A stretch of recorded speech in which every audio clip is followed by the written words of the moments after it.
जय सिया राम। आप सभी को प्रणाम। बहुत ही सुंदर एक पर्व आ रहा है हमारी सभी माताओं, बहनों, बेटियों के लिए। जिनका विवाह नहीं हुआ है उनका कैसे शीघ्र विवाह हो, वो अपने ससुराल जाएं। हमारी बहनें, हमारी बेटियां, और जिनका विवाह हो गया है उनके घर में सुख शांति रहे, आरोग्यता रहे, उनके पति ठीक रहें। इसके लिए यह वर्ष में एक बार व्रत आता है जिसको तीज के नाम से जाना जाता है। इसका धार्मिक नाम हरतालिका है। हरतालिका इसलिए है, आली माने होता है सखियाँ और हर माने हरणा। पार्वती माता को सखियाँ उनकी हरण करके ले गई थी, इसलिए इस व्रत का नाम हरतालिका व्रत है। यह व्रत बहुत ही महत्वपूर्ण है। पूरे भारतवर्ष में नहीं, विदेशों में भी हमारे जो सनातन परंपरा को मानने वाली हमारी माँ, बहनें, बेटियां हैं, वे सभी इस व्रत को करती हैं। ये बहुत ही कठिन व्रत होता है माताओं के लिए। बिना जल पिए 24 घंटे निर्वहन करना ये बहुत कठिन है। माताएं रहती भी हैं, लेकिन मैं आपसे निवेदन करूँगा कि अगर आप दवा खाती हैं, आप पूरे तरह से आरोग्य नहीं हैं, तो आप ऐसा कोई भी नियम न अपनावें, क्योंकि हमारे यहाँ बालक, वृद्ध और रोगी, यह तीनों को नियम से मुक्त बताया गया है कि आप शरीर माध्यम खलु धर्म साधनम, शरीर धर्म के रक्षा का साधन है। इसलिए शरीर को कष्ट देते हुए कोई व्रत उपवास आप न करें। आप पूजन करके आप चाहें तो फलाहारी ले लें, जल ले लें, इसका दोष नहीं लगता है। जिन माताएं जो वृद्ध हैं, जिन बेटियों के पेट में गर्भ है, बच्चे हैं, या जो माताएं अपने शिशुओं को स्तनपान कराती हैं, उन लोगों को यह दोष नहीं लगता है। वह जल पी सकती हैं, फलाहार कर सकती हैं।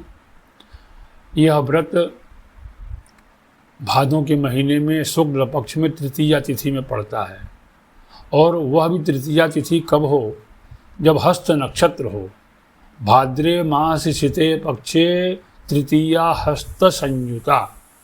भादों के महीने में शुक्ल पक्ष की हस्त नक्षत्र संयुक्त तृतीया तिथि को इस व्रत को करते हैं। मैं वाराणसी से वेद प्रकाश मिश्र अपने YouTube चैनल ज्ञान गली की ओर से यह सभी धार्मिक बातें आपको बताता हूँ, और मेरी जो भी बातें होती हैं सब शास्त्रों में लिखी होती हैं। मैं शास्त्रों को पढ़ता हूँ, अध्ययन करता हूँ, तब आपको बताता हूँ। मैं कोई बातें, कही सुनी बातें मैं अपने चैनल में बताता ही नहीं है। तो यह व्रत जिन बेटियों के विवाह नहीं हो रहे हैं उनके लिए बहुत लाभदायक व्रत होता है। पार्वती जी ने तपस्या करके भगवान शिव को प्राप्त किया था। जब सती के रूप में उन्होंने अपने देह का परित्याग किया तो उन्होंने प्रार्थना किया था कि मैं भगवान शिव को ही अपना पति बनाऊंगी, और तपस्या किया, भगवान शिव उन्हें प्राप्त हुए। तो हमें भी वह आचरण करने, हम देवता नहीं हो सकते लेकिन मनुष्य हैं, लेकिन आचरण हमको अच्छा करना चाहिए। बहुत सुंदर विधि इस व्रत की है। एक चौकी आप ले लें, उसमें केले के 4 खंभे चारों तरफ लगावें, उसमें बढ़िया रेशमी कपड़े बिछा दें, और उस पर स्थापयत बालुका लिंगम पार्वत्या सहितम मम।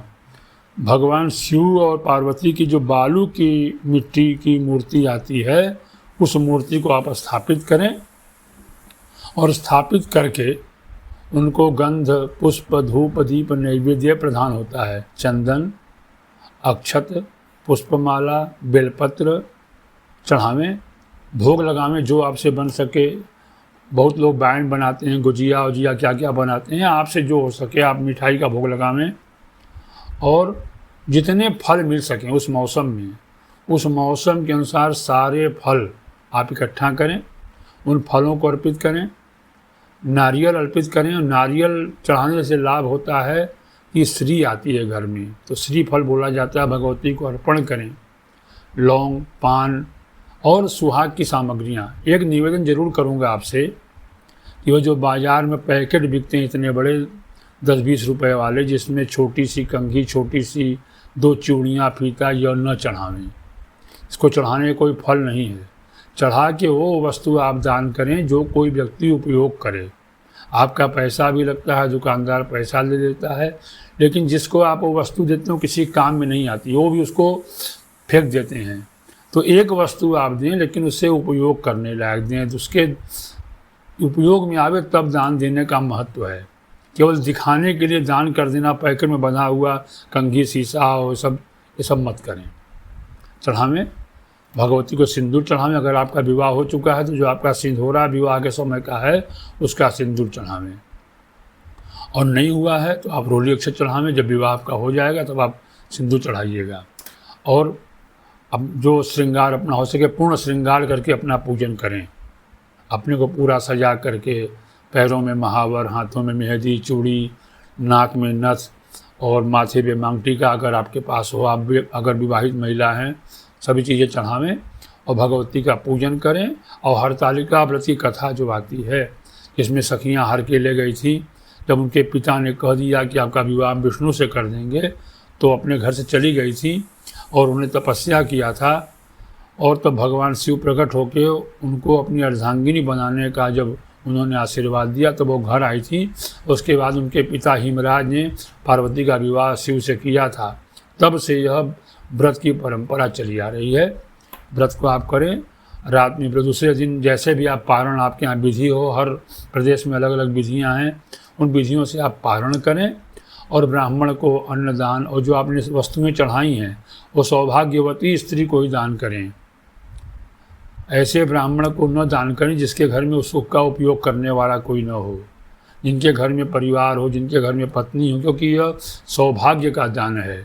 तो जिनके विवाह हो चुके हों ऐसे लोगों को आप दान करें, जिनके घर में जाकर उस वस्तु का आपका उपयोग हो, और पारण करें।